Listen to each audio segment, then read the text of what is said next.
Catholic, but now I understand you're producing a play. Mhm. Yeah. It's actually it's a spin-off of a play that I did back in 2011, and it was called The Predator. That was our first killer drone, the Predator. Right. And it was never really, the play was never memorized, but it was read in I don't know how many places. In fact, down in your area, well, not Tennessee, but in North Carolina, it was done at the Georgia Columbus Center. Georgetown University in Washington was the first time we did it. We did it out in Ohio, all that. But it was always read, and nevertheless it was good because there was time for dialogue at the end. Anne Wright, for example, took the role of a major on one occasion. She was, of course, a colonel, right? But the major is all in support of drone killing. And then Kathy Kelly jumped in. There was a role in the play for an activist, a piece. So she took a role in one or two. So it had some legs. But here several years ago, I took that play and did some revisions and added, instead of 4 women, just 2 women in the play. And it's the mother and daughter. And the mother is a major in the United States Air Force. She is a drone pilot, and the daughter is a senior at Fordham University. Now, there's a lot of, I guess you'd say, Catholicity in it, right? I graduated from a Jesuit university way back before you guys were born, probably. But anyway, it has a lot in there about the just war theory, which is taught at 27 Jesuit universities in the United States. A lot of that comes up, the just war, because the mother is a graduate of Santa Clara, California, and that's a Jesuit school. Yeah, well, Jack, before we get, yeah, how do the Jesuits define a just war? Well, they have, sometimes they use 4 different, sometimes as many as 6 reasons to make it just. And it's all hogwash because they're really talking about medieval so-called doctors who, were not concerned with civilians. And today, the greatest percentage of people who die, as you guys know, are civilians, overwhelmingly. And that was not considered, because it was, when this was written back by Ambrose, these church doctors, Aquinas, is Saint Augustine, for example, or Augustine. They were talking about the nights of the wondrous times where they lined up and men attacked each other, right, and killed each other. But they didn't normally. It was not a massacre of the villages. So a just war then to them would be that there has to be some sort of just cause. There has to be a real strong just cause, and they also have to have good intentions, right? And they must take on this knowing that they will probably succeed in doing it. And the catcher is that civilian people cannot be involved in it. They have to be immune from all this. So all of that, is pretty much hogwash, and it has been since even before 1914. But 1914 definitely did make the major changes with machine guns, tanks, and the bombing of towns and cities. And that, of course, just increased in World War II and has ever since. It's been 80% or more of the casualties being civilians. So it's the whole theory then is no longer applicable. Even if it was at one time, actually what it is that it wasn't even applicable to pre-Constantinian times, because it was Christian nonviolence, right, up until Constantine. And so it wasn't. But after Constantine, the sword became the important symbol of Christianity. Absolutely. All right, back to. I was thinking that just war had pretty much been shelved as a Catholic doctrine or whatever you want to call it by Well, Pope Benedict, we've been of all trying to do people. that, and we thought that maybe it would be with Francis, and he said that there is no such thing as a just war. But then, in the Catholic Church, they have something called ex cathedra, which has to be a formal pronouncement from the Pope, Yeah, legal, etc., yeah, canon law legal. But that yeah. never came about from Francis. It never got Okay. that far. But he did make that statement. There's no such thing as a Yeah, just war. yeah. Okay. All right. Right. Well, back to your play. Yeah, you know what? I'll read the mission so I won't mess this up any. I think we probably should make it clear as to what the mission of the all of our plays, because this one play is just one of a series of plays that we hope to have going in years to come. So here's what we wrote.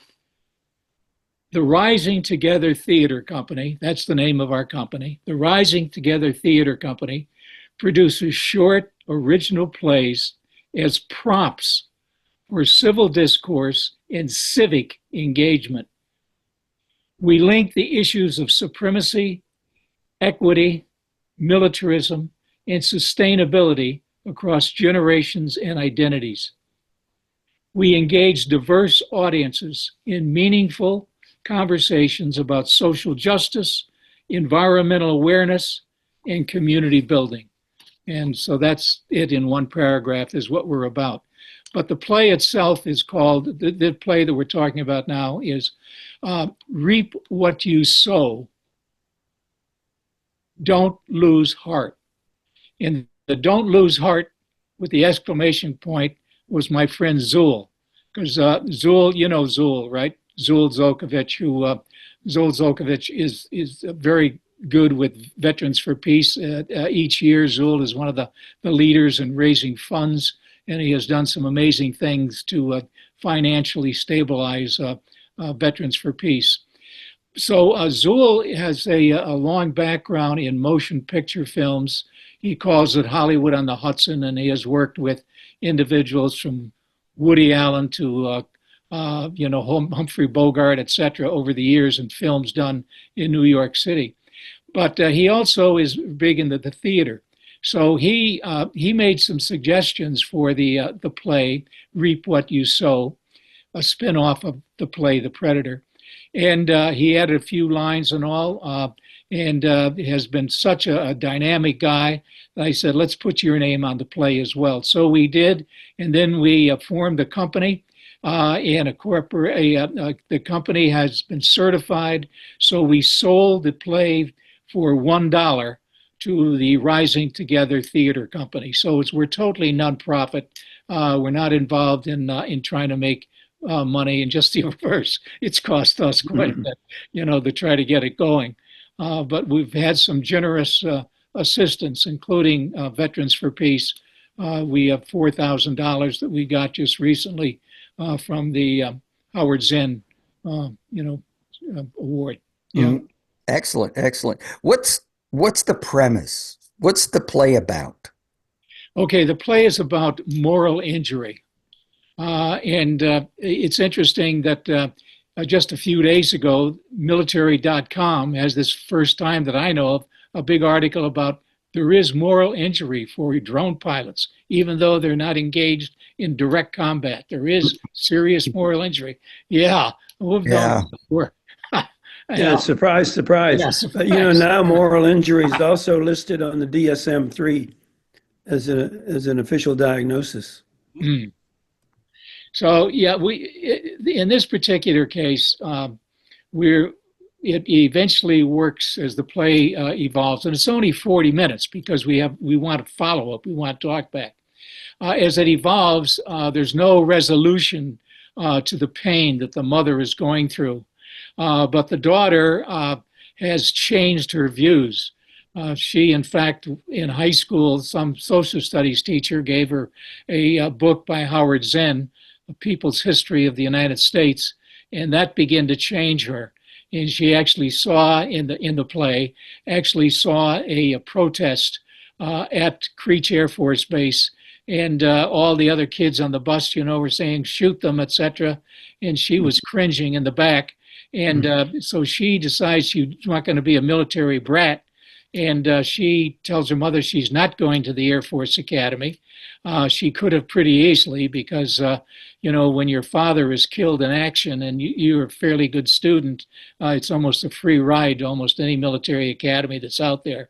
And her father was a Marine, a graduate of Santa Clara as well, who was killed in Fallujah. So the mother is alone raising this child, and the child gradually is moving on her own particular path. And that's where she ends up in Fordham University, and that's where the play takes place, is in a dorm in Fordham University. Wow, sounds good. So you want to promote this play? Where's it going? Where do you want to show it? What's going on with that? Yeah, well, what we want to do is we want to show it all over the country, but of course we have limited funds. So what we're trying to do is Zool has lined up a van and a driver who is also a young man who graduated from Syracuse in theater management. And the van will take our two actors, both women professionals, and Zool himself, and be able to travel to like 3 to 4 hours away.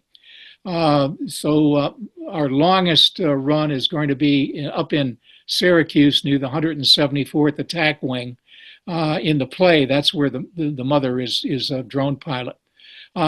So that's about a 5-hour drive, and that's going to be a stretch. But we, nevertheless, we're looking forward to the fact that maybe we can do other places. Maybe we can do Atlanta, or maybe we could do Nashville, or maybe we could do Chicago, so that's possible. We did get a very good grant from a woman from Massachusetts who has given us a good chunk of funds, and she really would like us to use it on this particular play. So it's possible that we could even make it to Los Angeles or San Diego or Seattle. Who knows? If we got it together, yeah. Has anyone proposed or thought about distributing the script along with the other information? I kind of agree with Zool on that. Like school, one of the problems, theater groups could do the script is online. Anybody can pick it up and use it. Okay. Yeah. Right. But we're not promoting it because we feel that Zool is a perfectionist, and I agree with him that you really need professional actors to do it. Yeah. I saw some terrible renditions of The Predator, for example. Oh, yeah. That went on. So if you can manage this and have your professional actors, there's a lot of rehearsal that has to go on. Sure. The props have to be right. The sound is really important, as you guys know. Yeah. And the lighting. So all of these are factors that if you just let it go, it could do more damage than anything. Yeah. Absolutely. So, Fordham, huh? So, all right. So you're gonna try to take it on the road. Have you thought about maybe doing and this would keep your control, maybe a webinar type thing of putting it, advertising it, putting it out, and have a Zoom afterwards? That's a possibility. We don't want to do the play on video or film because they're two different mediums, right? Right. Actual participation, etc. Right. Yeah. Medium is the message, etc. That we learned a long time ago. But that's a good idea, a webinar, and if we could come up with that, and maybe Veterans for Peace might do an outreach on that particular thing, since they're invested in a sense by saying, here's $4,000, go. They might want it to develop. That's a definite possibility that we could do that. We do have our first. We've done it several times. We did the play at the Dorothy Day Theater. That was a year ago around this time, and we have a review of that by Kathy Kelly, who was there, and she did the review for, it got on a number of journals, including Hollywood Progressive, not LA Progressive, but Hollywood Progressive, In Common Dreams, etc. Anti-War, I think, did something. But then we did it this past summer at the premier experimental theater that I didn't know about, that Zool did, because he lives right there. I live in upstate New York. He's right in the city. And it's called La Mama, and it's on 4th Street. It's an experimental theater, and it was really great. It was a good hit. Another guy you might know, Pat Elder. Do you know Pat? For sure. Yeah. Yeah, Pat did. Pat was the person after the play. We have a talk back, so he did the kind of Phil Donahue sort of setup, with the microphone in the audience. It was really good. Oh, great. Yeah, really a lot of feedback, and we were afraid that it would be all progressives, and because we want both sides, to come out on this. What should the mother do? Should she give up her position as a drone pilot, or do?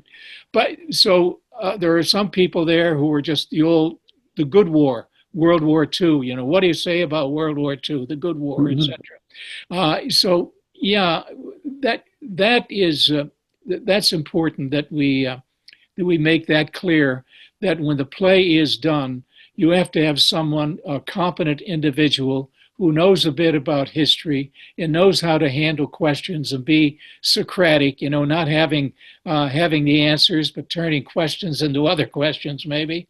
And so that takes a bit of skill, but we are going to allow students, for example, it's going to be done at Manhattan University, and there will be a student facilitator of the event, of the show.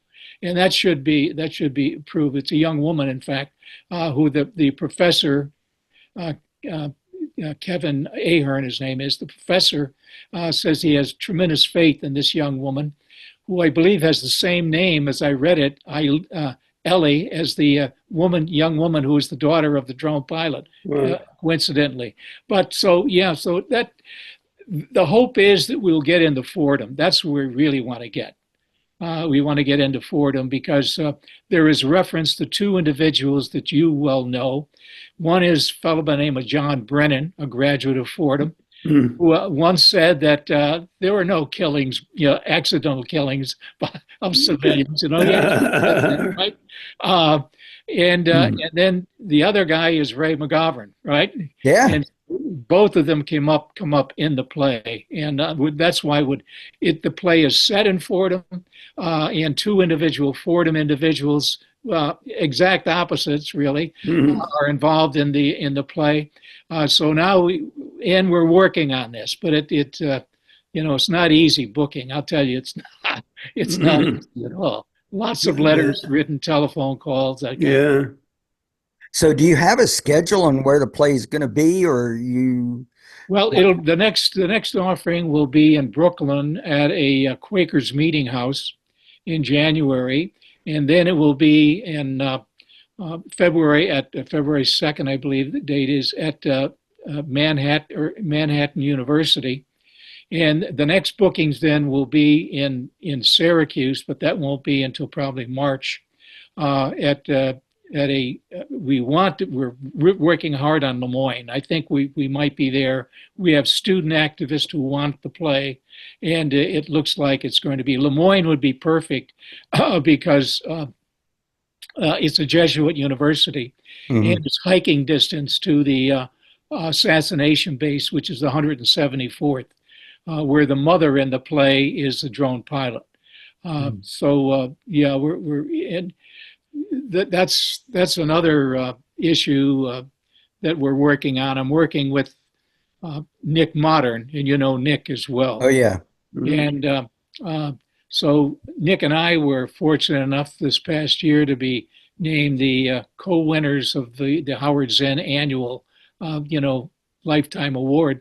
And so Nick and I have worked on a number of projects before, but this project we have going is to try to have an action at the 174th. I can't get into particulars on this, obviously, but what I personally would really want to do and so far I haven't found a lot of rejection to it, is to enlist the educational institutions in that area. I estimate that there are something like 100,000 students in the greater Syracuse area. In other words, an hour's drive to Syracuse will take you like Cornell with 23,000 students, RIT with about the same, Syracuse University about the same, and then a scattering of other colleges such as Binghamton University with about 18,000, Colgate with about 3,500, Lemoyne with over 3,000. So you have a huge number, but how do you get to the students? So we're starting off with the administrators first, and then we will let the students see that same letter and then hope that they will jump on to an action. So we'll tell you more about that, but that's in the business right now that we're working on. Do you get much resistance? I mean, you're upstate New York. I wouldn't think you'd get much resistance, but then you are close to that base. Yeah, well, by resistance, you mean, Jim? From the administrators saying, oh no, we don't want this. We don't want this message. Yeah, well, actually what it's been, and the way this letter is designed, is there's silence because they haven't said a damn thing. And here they have, and I'm not just talking about, religious schools, but the other schools, for example, Syracuse University has the #1 civic responsible school in the Maxwell School of Civic Responsibility. Yeah, they're year in, year out, they're ranked #1. They haven't made a peep about the fact that a good hike will take them to an assassination base, right? Yeah. So that's what we want to do. We want to stir these people up a bit, and we probably won't, but I think we can do this. I think we can get to the students. We've had some success on the Gaza situation at Binghamton University and Cornell with students on the Gaza issue. And I think it's time. I think something's going to break. Something will happen. All right. But the idea to have the play, I mean, I don't want to extend this too long, but the idea is that the play would take place around the same time as the action. And it would take place in a certain venue or venues in Syracuse.